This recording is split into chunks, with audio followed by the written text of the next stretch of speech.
হ্যাঁ এই তো জলপরীকে ধরে ফেলেছি। ওই মিনা দেখো সামনে, ওই প্লিজ আমাকে বের করে দাও। আই রে জলপরী তো এখানে আটকা পড়েছে। হাকশু ওইটা আমি কি দেখছি স্বর্ণের কয়েন। যাই এখন আমি তাড়াতাড়ি কয়েন কয়টা নিয়ে নেই। হ্যাঁ এই তো আমি কয়েন পেয়ে গেছি। হ্যাঁ এখন আমি এখানে দিয়ে দেই, তাহলে বারবার হাকশু করবে আর আমি অনেকগুলো স্বর্ণের কয়েন পেয়ে যাব। হাকশু আরে ওই তো অনেকগুলো কয়েন হয়ে গেছে। ওই এখন আমাকে কয়েনগুলো দিয়ে দাও। ওই রাজু আমাকেও দাও না। না আমি তোকে দেবো না, যাই এখান থেকে। হ্যাঁ এই তো জলপরীকে এখন আমি তালা মেরে রেখে দিয়ে যাই। ওই রাজু এটা কি করলো? হ্যাঁ এই তো আজকে আমি এখানে সারাদিন মজা করব।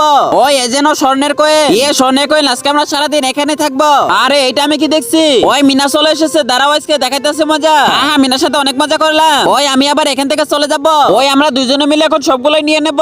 হ্যাঁ এই যেন তোমরা দুজনে এখন টাকা নিয়ে নাও। আরে এখানে তো একটা স্বর্ণের কয়েনও নেই। ওই তুমি থাকো, চলে যাচ্ছি। এখনই জলপাইয়ের কাছ থেকে স্বর্ণের কয়েন নিয়ে আসতে হবে। এর আগে তুমি হিন্দু হলে কমেন্ট করো, আর মুসলিম হলে ভিডিওতে লাইক করে চ্যানেলটি সাবস্ক্রাইব করে দাও, আর কমেন্টে বলে দাও তুমি হিন্দু নাকি মুসলিম। আই রে এটা আমি কি দেখছি? জলপরি আবার এখান থেকে কোথায় চলে গেল?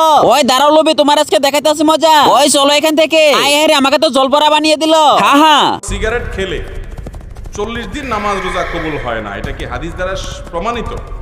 না, সিগারেট খেলে 40 দিন সালাত রোজা কবুল হবে না, এরকম কোনো কথা হাদিসে নাই। তবে ইবনে মাজার একটি বর্ণনা আছে, সেটি হলো যদি কেউ মাদক সেবন করে